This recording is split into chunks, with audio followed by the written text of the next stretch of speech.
So would you mind introducing yourself for us, please? Yes, so I'm Sarah Venning, and I have spent all of my executive career in and around digital leadership roles in consumer-facing businesses. So my last role, I was Chief Digital and Data Officer at Merlin Entertainments, and for about 4 years before that, I was Chief Digital Officer at Pret and Merlin, where I built their digital foundations and led the coffee subscription, which you may well be familiar with. And before that, I've spent my career in and around brilliant consumer businesses like the John Lewis Partnership and Heathrow Airport in my past as well. So all consumer facing and all digital. Brilliant. So having had such a successful executive career, what led you to choosing to go down the non-executive route? So for me, my non-executive career is something that I see as very complementary to my executive career. And I think in the digital space, actually, because our world changes so quickly, there's a lot of value in taking a non-exec role alongside your executive role. And that's both for the companies and the boards that you sit on and also at a personal level. So for me, one of the reasons I wanted to do it was to challenge myself, to get a deeper exposure into other industries and to keep my skills fresh. I wanted to take on a non-exec role in a business where I knew that my current experience could bring value, could really add value to the organisation that I was in. And at the same time, I wanted to be on a board in a company that I really respected and with people that I felt I could really learn from as well. So it was about challenging myself whilst adding value and bringing that perspective from my executive career. So would you mind telling us a little bit more about the nature of your role as a digital non-exec at AO World? Yeah, so as you say, I'm a digital non-exec on the board of AO World, who are a brilliant pure play electronics retailer.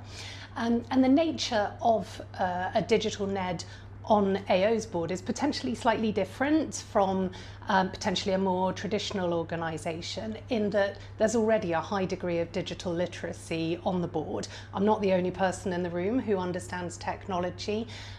The other, both executives and the non-execs, have really great understanding of the digital world. What I bring there is greater depth and great currency. So obviously times are highly uncertain at the moment. I can bring really very recent understanding of the trends in AI, the whole broad market ecosystem, what's happening in cybersecurity. And that enables a richer conversation at the board for us to be able to go deeper in some risks that everybody's grappling with at the moment. But it's different to some organisations where the digital NED might be the one person around the table who really understands this stuff. It's more about depth, but actually my role is a non-exec first, digital expert second in this context.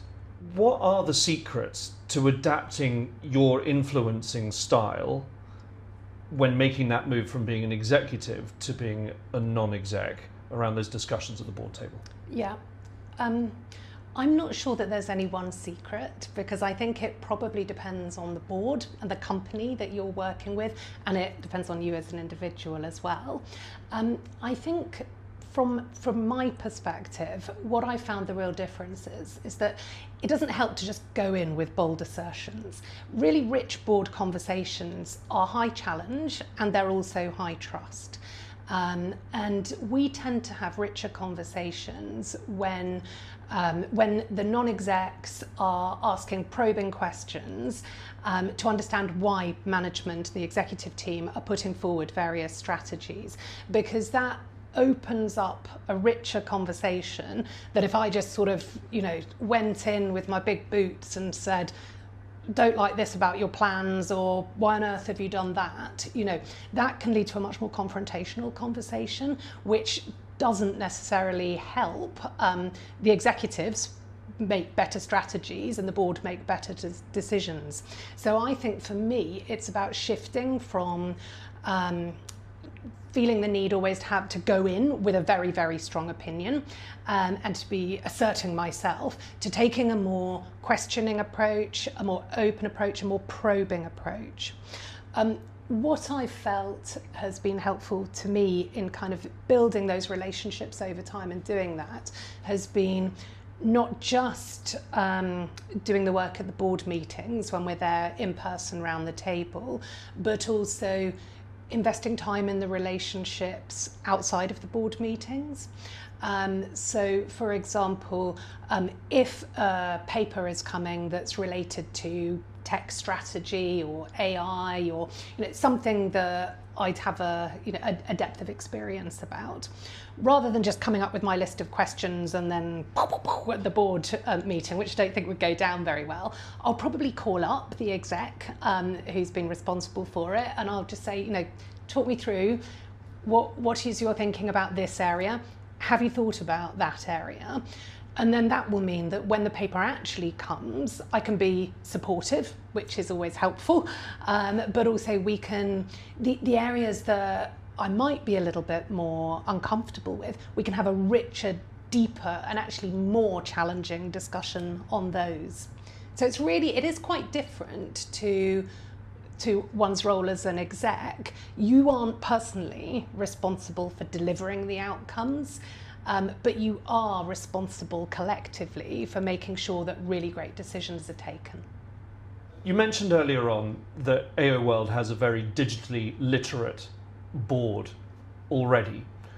Are there any specific examples of the depth of experience that you have brought to the table that has helped to improve that perceived digital literacy around the table?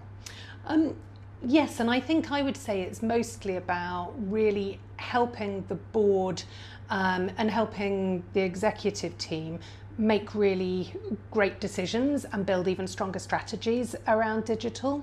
I've brought experience of commercial digital operating models as an example, when AO have been thinking about enriching their own commercial operating model. There have been specific areas where I've drawn from my experience at Pret, for example, in helping them work out what their proposition could be. That's one example.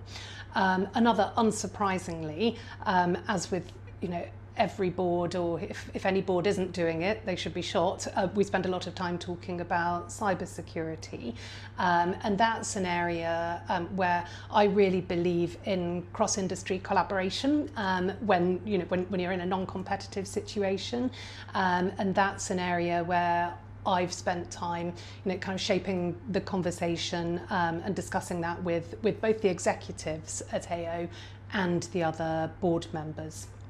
It's also, I think part of the value for AO is also just being able to reach out in between board meetings. I've mentioned already the times when I proactively reach out if they're bringing strategy papers or that sort of thing to executives. Sometimes the exec just reach out to me when they've got a hot topic. I've had chats with them about digital agencies. I've put people in contact around various things around data and cyber. So it tends to be a two-way enriching of the relationship. Sarah, we're very conscious that we are living through uncertain times.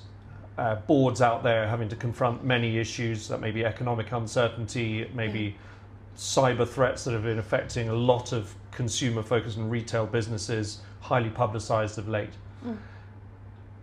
When you look back at the journey that you've made from executive to non-executive, what advice would you give to those people with a similar background to you in technology leadership roles when considering making a move into that board environment where they're going to be confronted by more broader issues that they will need to confront as a non-exec? Yeah, I think it's a very smart question, and it's even more relevant now than it ever has been in the past.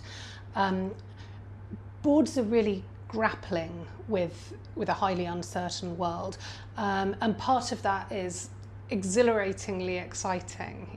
The amount of value that's going to be created through AI is just like spine-tinglingly exciting, and at the same time the levels of jeopardy are pretty horrendous as well. Economic uncertainty, cyber threats, as you say, it's really challenging. So my perspective is that boards need to kind of nurture their own resilience to be able to deal with those shocks, and that means sort of having people on boards who are really smart, are really pragmatic, and who don't just have one set way of doing things, but can bring a degree of kind of flexity and kind of intellectual and emotional agility to this highly uncertain world. I think the really important thing when you as an individual, when one is considering taking on a NED role, is to think carefully about the type of role you take on. So it's both what might that specific board be looking for from a non-exec with a digital background, because they'll be very, very different depending on the company's digital maturity, depending on whether they're in growth, whether they're in contraction. You know, digital is not one thing, it's an enormously broad world. And we as individuals in digital leadership roles, we come in all sort of different shapes, sizes, flavors, etc. For me, it was about working out what I felt I could really bring and where I would add value to AO, but to others when I was kind of thinking about this. And also really where I'd learn personally. It had to bring something for me, and it had to bring something for the company, because when you've got that sort of two-way benefit, then that means you can add a lot more value both sides and you'll stick with it. The one last thing I would say is that people should be really aware of the time commitment. You do need to have the capacity, the mental headspace to learn the business properly. It's not just about the hours in the board meetings. It's not even just about reading sometimes very long audit committee packs. It's also about building the relationships with the executives and understanding the strategy, understanding the culture. And that's probably a slightly bigger time commitment than you might see on the brief that gets emailed over to you first time about it.